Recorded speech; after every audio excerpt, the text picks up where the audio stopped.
Hey guys, Jim here. Welcome into a special Maker Spotlight video. I'm naming it that because it's not a pair of knives that I own personally, and this isn't guest blade because these were not sent in by a collector. Instead, these were sent in by the maker, and the maker is Randy Doucette, who makes only custom knives and does an exceptional job at it. He had posted a picture of this Serpent on his Facebook page, and I left a quick comment saying, "Oh, that's absolutely beautiful." And he says, "Oh, actually, I meant to get a hold of you. Send me your address again. I want to send this and another knife for you to take a look at." So I got him in. I figured I'll take a few nice pictures for him. And I ended up sitting down with him and loving him so much that I really wanted to get a chance to share them with you on video. So that's what we're going to do right now. I'm going to try and squeeze both of these into 20 minutes or less. You'll have to forgive me if it runs a little bit long. Now you're looking at two different knives, even though they have a really similar look, at least when they're closed. Let's go ahead and get the first one open and give you an idea of just how beautiful. Oh God, look at that. Oh, and the other. So we're looking at the Serpent and the Interceptor. The Serpent is the smallest of the two. What we're looking at here is a 4-inch blade and 8 3/4 inches overall. The construction on this particular knife is going to be, let's see, the blade on this is 20 CV. You have beautiful, and I do mean beautiful, Mike Norris Damascus on both sets of bolsters, left and right, and also for the clip. The interior is done in titanium, of course, all done in a really nice rich bluing, and all the hardware is done to match as well, even in the walrus tusk ivory scale. And then his new style of backspacer, which is a very slightly raised gear pattern backspacer, also done in titanium. Get that closed and move it out of the way for 1 second. And now we'll get over here to the Interceptor. And boy, what a difference in weight, because you don't have those massive Damascus dual bolsters. On the Interceptor, even though it's a bigger knife, it is lighter weight. This is a 4 1/4 inch blade, and it's about 9 1/4 inches overall. The blade length really is only a touch bigger. It's a little bit smaller than 4 1/4. I'm just rounding it off. The bolsters are done in a beautiful marbled carbon fiber, and the scales are done in, and I really don't like wood personally, but I fell in love with this, and so did Randy. He said he's never seen this Buckeye burrow really pop with this orange, the way that this particular set has. So all your bolsters are done in the marble carbon fiber, and so is the clip. You again have the slightly raised gear pattern backspacer done in titanium, and the liners are done in titanium with a really, really deep dark purple for the anodizing. So what is the big deal about Randy's knives and why I love them so much? I've had a chance to talk to you about a couple of his knives in the past, and the one that I owned, I absolutely loved. It was also a Serpent. He does really wild, out there shit. And we're going to talk about that when we get to the blade choice that he made on the Interceptor. What he does, let's take a look here at the Serpent. I want you to take a look at the way the machining is done, how very straight and precise this machining is everywhere, all the way around. He's a big fan of angles. Instead of rounding everything off like you see some makers do, he does a lot of very, very sharp angles. And that's included also in the shape, overall shape of his handle. Now, one would take a look at this and assume that this is all done by CNC. It's not. He does not CNC, he does not water jet. He does his own stock removal for his steel, and everything is done more or less manually. So he's using a manual mill and things like that. And that's what fascinates me about him. You know, there are a lot of makers that are still today doing incredible work without the aid of computer-controlled devices. But most of them they don't have the same degree of sharp angle precision to where it looks like it's CNC'd the way that Randy does. And that's what I think is so cool. And it really is confusing. When I first saw his knives, I made the natural assumption, well, he's got to be a CNC maker. And there's nothing wrong with that, because you're taking two great trades, two very difficult trades. You know, you have to master the CNC, you have to be able to write your own code, understand how to operate that insane, crazy machining center, and then on top of that, know how to take those parts that you cut and make a perfectly functioning knife, especially when you're talking about folders. Getting your detent set properly, getting your lock set properly, making everything fit together where it actually works flawlessly. Neither of those tasks are easy. So when I found out that all this is done without the aid of CNC, it blew my mind, and it made me respect him even more. These are very futuristic, very sharp designs. So as we take a look at the Serpent, we'll give you some close-up views to begin with, starting with that 20 CV blade.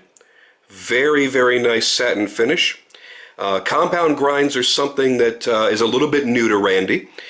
He does do complex compound grinds on his other blades, but doing this style, he's not usually a big fan of. But he started doing this, and he's gained an appreciation for this style. This is very, very reminiscent of what you would see Kirby Lambert doing. Just having that straight primary bevel, and then another very straight grind up here toward the front. And he does a very prominent top swedge on both sides, using pretty thick blade stock, and the result is you get a very dramatic look between the flats and all of the different grinds. Gives you a really nice three-dimensional look. It's got a little bit of a polish to the front tip there that, as you see, is not present on the primary bevel. Really nice anodizing work. Let's talk about the Damascus. Not only can you see a really rich pattern in the Damascus, but you actually feel it. There's a texture to it that I've only ever felt on one other knife maker's knife.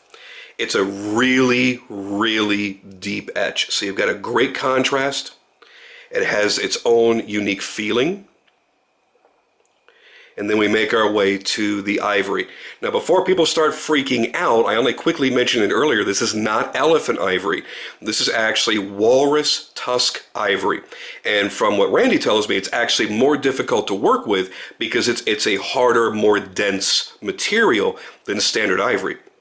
So it actually took a lot of work for him to be able to form this, shape this, and he did contour it, by the way, so it's got a nice bit of contouring, rounded edges all the way around.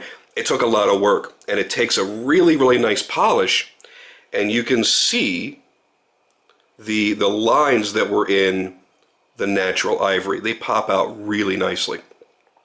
And you really wouldn't see that in elephant ivory. And again, so people don't freak out, I did a little bit of research, and it is to my understanding that up in Canada, where he lives and where he's getting this this particular ivory, they do not kill the animals for the ivory. So it's not, you know, like that whole disgusting elephant ivory trade that people go so crazy about. To the best of my knowledge, it's when the walruses are beached, they're deceased, and then they cut the tusks and sell them and make whatever people want to make out of it. So no animal lost its life in order to make this knife. I just want to make that very, very clear. Back again to that beautiful Damascus. You'll notice that everything is attached with blued titanium hardware that matches beautifully to the liners.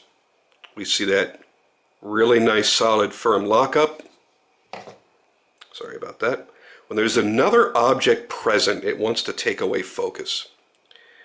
And there we'll see the inside of the back spacer, also done nicely blued. You see that it is slightly raised. It's not so raised that it leaves impressions in your hand, so don't worry about that. And what he's done, and what he said took him the longest on each of these, is he does a special little treatment here where he actually rounds off all of the edges all the way across the back spacer. So there's no real worry about feeling it digging in, but you've got a nice amount of grip. It's, you know, it's like really good jimping. Good jimping isn't going to tear into your skin in order for you to grip it. And speaking of jimping, let's go right up here to the very stylized jimping he's put on the blade. It's actually file work. So the same type of file work that you would see on a very, very, very expensive custom backspacer. This is the kind of work that he's doing here. It's not going to be really effective as jimping, but it really does look special. It looks different. And you know what? Neither of these knives are going to be knives that you're going to go out in the field and do crazy, ridiculous work with. These are really going to be showpieces. Showpieces that you can carry in your pocket and use if you need to, but they're not going to be, overly tactical where you've got, crazy jimping everywhere. Here is a slightly different pattern of Mike Norris Damascus. It's a little bit smoother, actually feels really nice. And because Randy uses such large clips on all of his knives, it's nice to see them made out of something exotic because it helps them stand out. Now, Randy's actions are really amazing. Very fast flippers and extremely smooth. Wonderfully done, and you can hear that detent. Let's see if we can get up in here. Oh, and you wanted to close on me. Get it close to the microphone.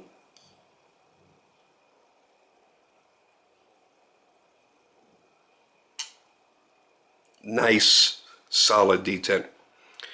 All of his work is clean all the way around. You never see an unfinished part inside or out. And as a matter of fact, he's done some beautiful jeweling on the interior of each of the titanium liners here. So it adds even more of a jewelry presence to it and a little bit more of a showpiece. Now let's go ahead and take a look at the Interceptor. Oh, and I gotta tell you, I know it doesn't weigh really half as much as the other knife, but it appears to, it seems to. When I go from one to the other, it's like I almost throw this up in the air because I'm expecting it to have the same heft. Now, signature to pretty much every piece Randy makes, it's a fighter style handle, meaning you've got a very deep recess here to create a finger guard, and you've got the recess here and the frame comes around, so it kind of locks you into position both ways. So pretty much everything I've seen him do has been a fighter style handle. Some a little more exaggerated than others, but they all seem to be about the same. Now let's give you the same close-ups here. Now this particular blade is something else new for him. It is a Bowie style configuration, but he's also done the compound grind on here as well. And it's interesting how his top swedge comes out on this Bowie. When I first received these, I assumed that the Serpent was going to be my favorite of the two. And I really do love the look of those materials. Especially since I'm not a big fan of wood. But the more I play with both of these, I kind of have fallen in love with this one just a teeny tiny little bit more. The marbled carbon fiber is beautiful. Really nice pattern. Nice shimmering to the finish. Going up to this really, really interesting Buckeye burl. Buckeye burl. It's just a fun wood to say. Buckeye burl.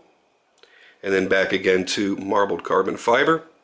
Your deep, deep dark purple titanium liners. There's your lockup once again. You'll notice also this is a hidden pivot bolster. Unlike the other one where you did have the exposed pivot, this one is completely hidden. A little bit of a cleaner look for an already very, very busy knife. You've got lots of swirls and pattern in each of these materials, so it's nice to clean it up a little bit. And there is that carbon fiber pocket clip. Nice amount of retention on that. Really, really well made. And of course, just like the other one, fantastic action. Now, when I posted the pictures up on Instagram, the big thing that everybody wanted to know was what was up with the two holes. And honestly, that was one of the first things I asked Randy about as well when I called him on the phone. He says, you know what, when I took a step back from this knife and I really looked at it, it looked very futuristic. And I kind of wanted to add another futuristic nod to it. He goes, so I cut two big old notches into the blade. He goes, they really don't serve any practical purpose, but this is not a practical knife. It's almost bordering on a fantasy knife, and that's true. Now he says, and I can verify that it almost acts like serrations. all of those edges are sharp. It's not like he blocked all that off and then punched a couple of holes. They're every bit as sharp as the rest of the blade. So, while of course if you were trying to cut something cleanly, it's probably going to snag a little bit there. Your real cutting area is going to be from here to here. But again, this is not that overly practical knife that you're probably going to rely on a daily basis. This is a knife that, you know, some of you may just keep in a display case. Some of you may want to carry as pocket jewelry. The great thing is, if you want to use them, you can, because they are purpose-built. They're made to be used, but they're also made to be admired. And there are different levels of knives out there. You know, there are guys like me that say, if I'm never going to carry it, it's not worth owning, I'm going to get rid of it. But there are guys that take it to a further extreme that say, if I can't use it to cut hardcore heavy-duty shit every day, it's not worth it in my collection. And then you have that level of collector that may never pocket it, that may never use it, that just simply want to admire the beauty and the craftsmanship that are involved in the making of knives like this, and they may hang them on a wall or put them in a display case and, you know, just pass them down to their kids and grandkids or whatnot and just admire them. And everybody has a different love and a different reason for being in love with custom knives. For me, it's everything. It's the aesthetic beauty, it's the usefulness, it's the carryability. I know that's not a real word. Fuck it, I don't care. And if I want to use it, I can use it. I would never buy a knife. I don't want to say never. I would rarely think of myself as buying a knife that would be completely, utterly useless. But you know what? One of these days, I'm going to come across something incredibly gorgeous that'll have no practical purpose whatsoever. And I have some that are fairly impractical. You guys have seen my Reese Wieland. It's a giant monster, big, heavy, full Damascus and ivory knife. The thing is, I can carry it, and I have carried it. Would I EDC it? No. But you don't really have to be so black or white about it. You just enjoy it for all the things that you enjoy it for. And if that's just sticking it up on the wall, then more power to you. Now, I mentioned in the beginning of the video that these were not my knives and that Randy sent them to me just to kind of take a look at and admire. I'm actually going to be sending these directly to his dealer. So if you're watching this video, anytime around the time that I have uploaded it, then you can contact Dave Stark over at Steel Addiction Knives, and you can buy both of these knives. They are available. I believe the prices were $1,500 and $1,800. Don't quote me. I could be off by a little bit. It was about 2 weeks ago that I talked to Randy, but I believe those were the prices. Either way, that's a good solid ballpark for you.